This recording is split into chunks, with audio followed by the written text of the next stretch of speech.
The Lord be with you and with your spirit. A reading from the Holy Gospel according to Matthew. Jesus told his disciples this parable. The kingdom of heaven is like a landowner who went out at dawn to hire laborers for his vineyard. After agreeing with them for the usual daily wage, he sent them into his vineyard. Going about 9 o'clock, the landowner saw others standing idle in the marketplace, and he said to them, "You too, go into my vineyard, and I will give you what is just." So they went off. And he went out again around noon, and around 3 o'clock, and did likewise. Going about 5 o'clock, the landowner found others standing around and said to them, "Why do you stand here idle all day?" They answered, "Because no one has hired us." He said to them, "You too, go into my vineyard." When it was evening, the landowner of the vineyard said to his foreman, "Summon the laborers and give them their pay, beginning with the last and ending with the first." When those who had started about 5 o'clock came, each received the usual daily wage. So when the first came, they thought that they would receive more, but each of them also got the usual wage. And on receiving it, they grumbled against the landowner, saying, "The last one worked only 1 hour, and you have made them equal to us, who bore the day's burden and the heat." He said to one of them in reply, "My friend, I am not cheating you. Did you not agree with me for the usual daily wage? Take what is yours and go. What if I wish to give this last one the same as you? Or am I not free to do as I wish with my own money? Are you envious because I am generous?" Thus the last will be first, and the first will be last. The Gospel of our salvation. Praise to you, Lord Jesus Christ. Brothers and sisters, in this 25th Sunday in Ordinary Time, we receive this word, this parable. Ang salita pong parable o talinhaga, parable sa Hebrew, interestingly, its root word also means to govern. So parable in this sense would mean a word that should govern our life. Yung salita na gagabay sa atin, no? A parable is pagtuturo ng Panginoon sa pamamagitan ng pang-araw-araw na ehemplo o ng buhay o mga bagay para itong salitang ito, siya ang maging gabay ng ating buhay. Siya ang maghari sa ating buhay. That this word will be the one to govern our life. No? Kaya naman ang salita ngayon bilang talinhaga ay may kalaliman, napakaganda. At kung mapapansin natin, let us take into context, no, yung mga nakaraang linggo na ating tinanggap tungkol sa compassion, tungkol sa pagpapatawad. How many times should I forgive my brother if he sins against me? 70 times 7. Kumbaga, pinapakita sa atin yung pinapakilala sa atin ang pagmamahal ng Diyos, ang pamamaraan ng Diyos, at ang awa ng Diyos. Kaya naman, ito yung konteksto ng mga nakaraang linggo, yung karunungan. Makikita natin ito yung karunungan na binibigay lagi sa simbahan para i-guide nga tayo, no? Dalihin tayo sa kanya sa pamamagitan ng kanyang salita, no? Kaya with that in mind, madalas kasi itong salitang ito ay maaari nating ihalintulad o isipin, kumbaga, yung mga injustices sa workplace o yung just labor o yung just wages, yung kumbaga pakikinggan natin madalas itong salitang ito sa pamagitan ng ating pandinig sa ngayon, with our own modern ear, with our own modern concept, yung ating sariling pananaw, yung pananaw natin sa buhay, kaya nawawalan tuloy ng lakas, ng bisa, ang salita na nais paratingin sa atin ng Panginoong Hesukristo. Kaya when we hear the word, we listen to the word, no, hilingin natin yung grasya na pakinggan natin ito na may purity of heart, na may bilang bata, no, kumbaga nakakatanggap ng pagtuturo bilang tunay na disipulo, na imbis na tayo ang magtuturo o magbibigay ng interpretasyon sa salita ng Diyos, hayaan natin ang salita ng Diyos magbigay ng interpretasyon sa atin. Let the word interpret you and not us to interpret the word, na madalas ginagamitan natin ito ng ating mga parameters, ng ating pananaw, ng ating pagkakaintindi. Lalo na pag sinabing workers, lalo na pag sinabing sweldo, lalo na yung sinabing injustice sa pagbabayad, sa ganito, sa ganyan, no? Minsan binabase natin sa ating mga karanasan o experience sa ngayon. Ngunit ang salita ng Diyos, pinapahayag, kinakailangang may tunay na pakikinig. Kaya naman, nagsimula ang Panginoon dito sa talinhaga, no? Sabi niya dito, ang kaharian ng langit ay tulad ng isang nagmamay-ari ng vineyard, no, ng ubasan, na sabi dito, who went out at dawn to hire laborers for his vineyard. Seeing, no, yung mga manggagawa, mga nag-aantay, usually po kasi nung panahon ni Hesukristo, yung mga daily wage or daily laborers, sila yung nandoon sa plaza o sa open square ng bayan o ng baryo, at doon sila hinahire, doon sila kinukuha para magtrabaho. And sabi dito, after agreeing with them for the usual daily wage, alala nyo nung nakaraan, ano ba ang usual daily wage? Isang denarios, isang denaro, no? 1 denarii is the usual daily wage. And usually, itong mga pang-araw-araw na manggagawa, ang matatanggap nila na daily wage is for their daily sustenance.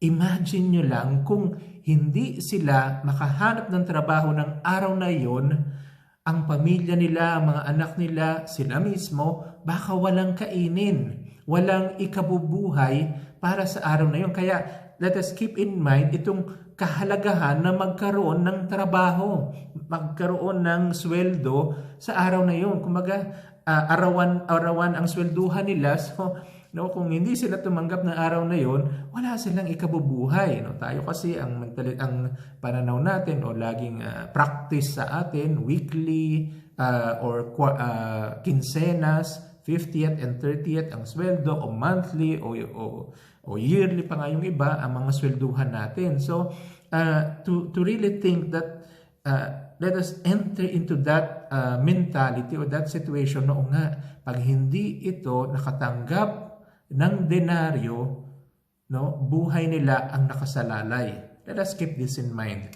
Kaya naman makikita natin, no, ang may-ari ng ubasan, lumabas siya nung, sabi dito, at dawn. Usually it is 6 o'clock in the morning. Tapos sinabi ulit dito yung the third hour, no? So ibig sabihin ito yung mga alas 9, tapos alas 12, alas 3 hanggang sa alas 5. Ang daily working hours ay halos 12 hours, from 6 a.m. to 6 p.m. From dawn till dusk, mula sa paglabas ng araw hanggang sa paglubog ng araw, no? Kaya halos 12 hours nagtrabaho yung mga trabahador ng unang oras, yung mga unang tinawag. Kaya makikita natin dito, una sa lahat, na itong landowner o yung may-ari ng ubasan, lagi siyang naghahanap na magtatrabaho at maipapasok sa kanyang ubasan. Sabi ni St. John Paul II, he compared this vineyard to the church. Lagi ang Diyos ay naghahanap ng mga mapapasok sa buhay ng simbahan. Sinabi rin niya, na binanggit din niya, itong vineyard, to work in the vineyard of the Lord is to do the will of God, na makapasok ang buhay ng lahat sa salita o sa kalooban ng Diyos.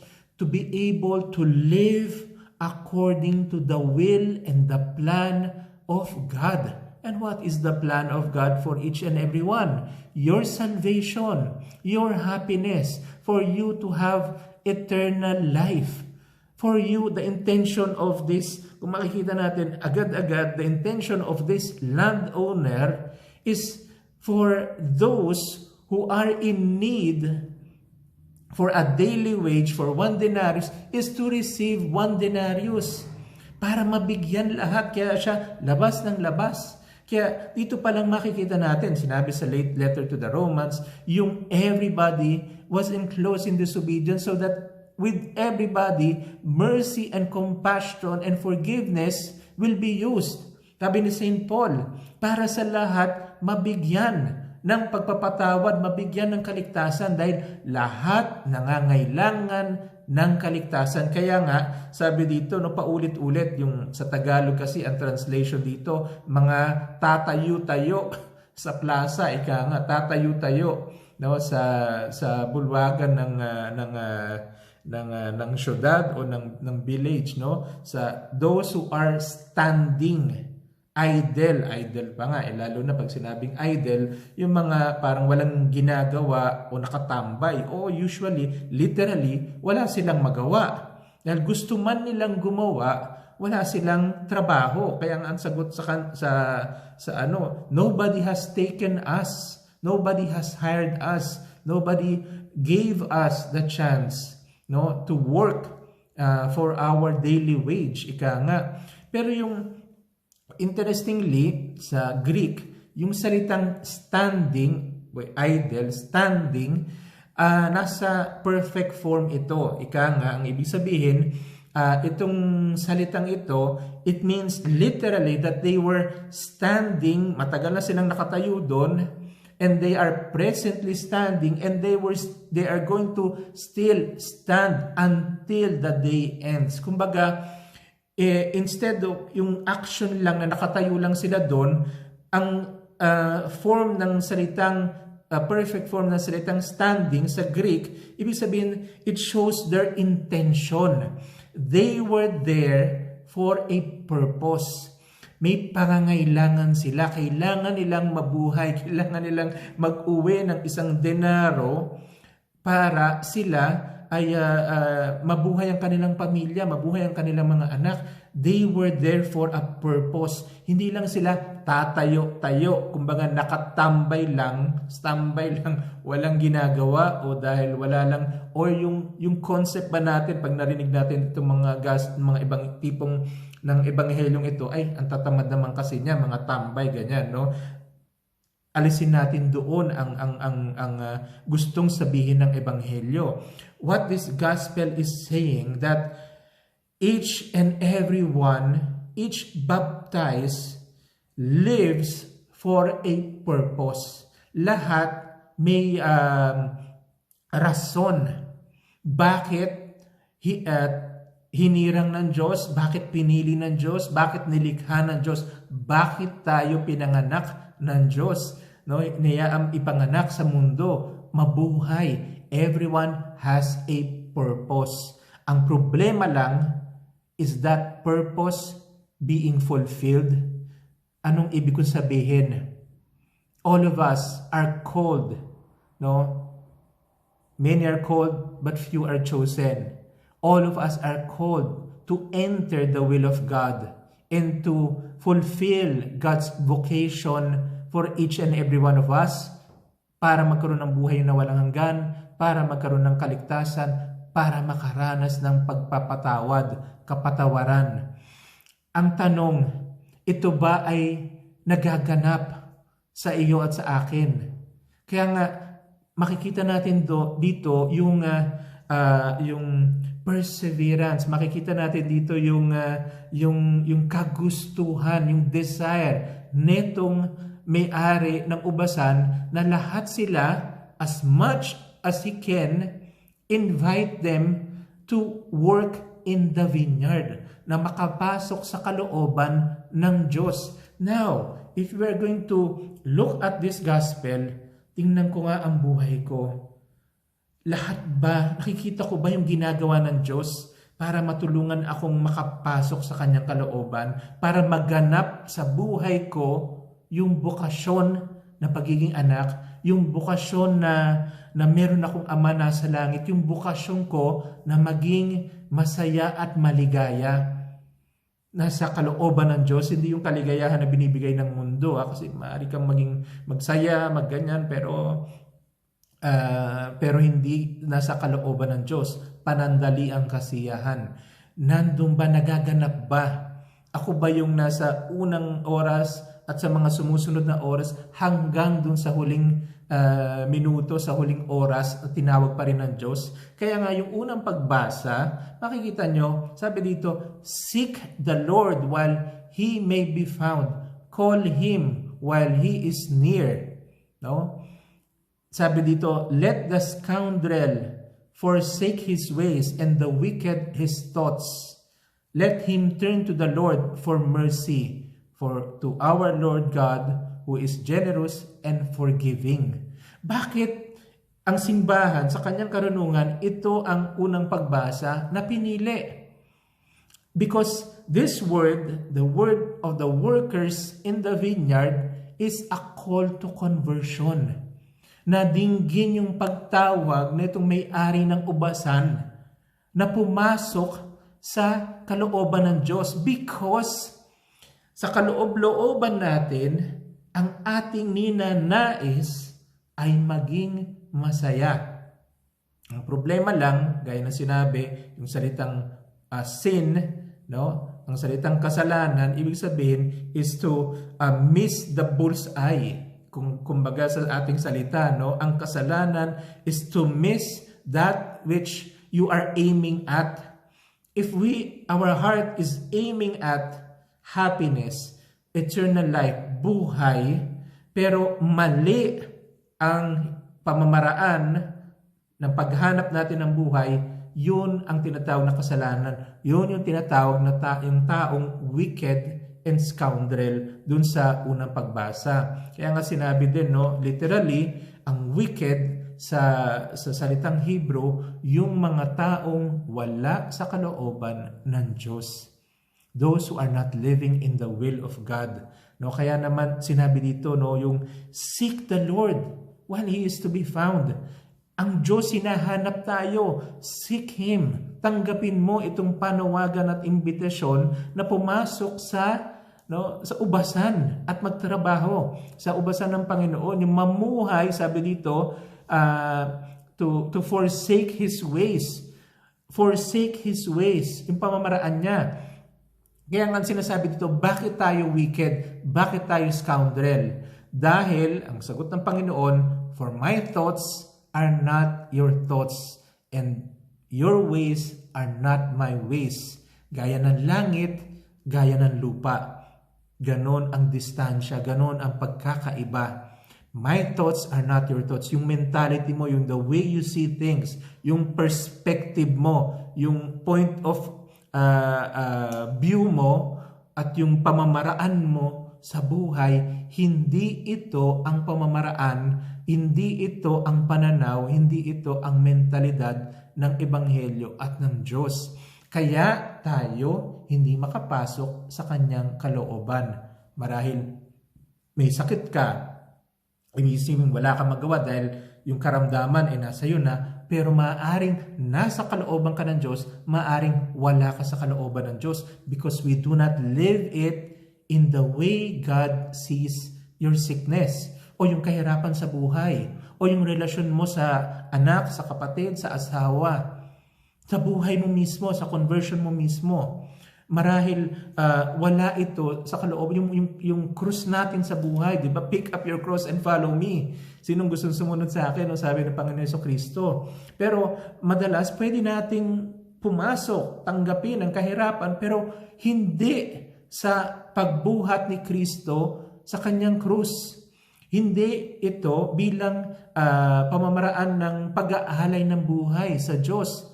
Yung may pananampalataya, yung tinatanggap at hinaharap ang pang-araw-araw ng may pagtitiwala sa Diyos, trusting in the Lord. Kasi we can live our life resigned, we can live our life, yung tanggap lang natin, wala na tayong magawa, yun na yun, tiis-tiis na lang, hanggang-hanggan. Pero ang salita is telling us, follow the Lord, work in His vineyard. Ito yung generosity ng landowner na ito, landowner ng vineyard. He is always there. Kaya naman, makikita natin dito, hindi tatamad-tamad, kundi ito yung desire. We just have to take the opportunity when God calls us, when the landowner invites us to work in His vineyard. Ngayon, natapos ang araw, magbibigay na ng sweldo ang landowner. Sabi nga dito, the Lord, when those who sabi dito, yung summoned the workers and gave them their pay, sabi niya dun sa kanyang foreman, sabi dito, when it was evening, the owner of the vineyard said to his foreman. Itong owner, dito kasi sa salitang English, sa translation natin, ginamit yung owner. Pero may change yun from landowner, yung sa ngayong verse na ito, ginamit naman yung salitang the Lord of the vineyard. Yung Kyrios. At sino ba yung Lord? Si Jesucristo, yung Panginoon. Hindi lang basta-basta owner, hindi lang basta-basta sir o Lord. Kung magasabi niya, tawagin niya, ito na ang Diyos ang nagsasalita, call everyone, at sabihin mo yung mga nahuli, sila ang unang tatanggap. Makita natin yung mga nagtrabaho ng isang oras, nakatanggap ng isang denaryo. Kaya naman, sabi dito, napakahalaga nitong bahagi na ito, sabi nung mga nagtrabaho mula umaga, sabi nila, sabi dito, they thought, when those who had started about 5 o'clock came, each received the usual daily wage. So when the first came, they thought that they would receive more, but each of them also got the usual wage. And on receiving it, they grumbled against the landowner. Sabi dito, they thought that they would receive more. Itong salitang thought, sabi dito, itong salitang ginamit dito, nomos. Yung norms, nomos, yung law, yung inisip nila, they reasoned out according, parang yung salitang nomos, batas, ito yung rule, according to their rule, according to their standards, according to their perspective, dapat tumanggap sila ng mas marami. Kasi mas marami ang trinabaho nila nung araw na yon with respect those who work only for 1 hour. Ano ba ang sabi ng may-ari? Diba? Work in my vineyard and I will give you the daily wage. Nung mga sumunod, sabi niya, I will give you what is just. Yung mga nahuli, sinabi niya, go to my vineyard. At wala siyang sinabi na itong ibibigay ko sa inyo. Una sa lahat, makikita natin dito na yung tendency din natin. Kaya nandito rin yung tema ng compassion. Why we can't have compassion towards the weakness of the other.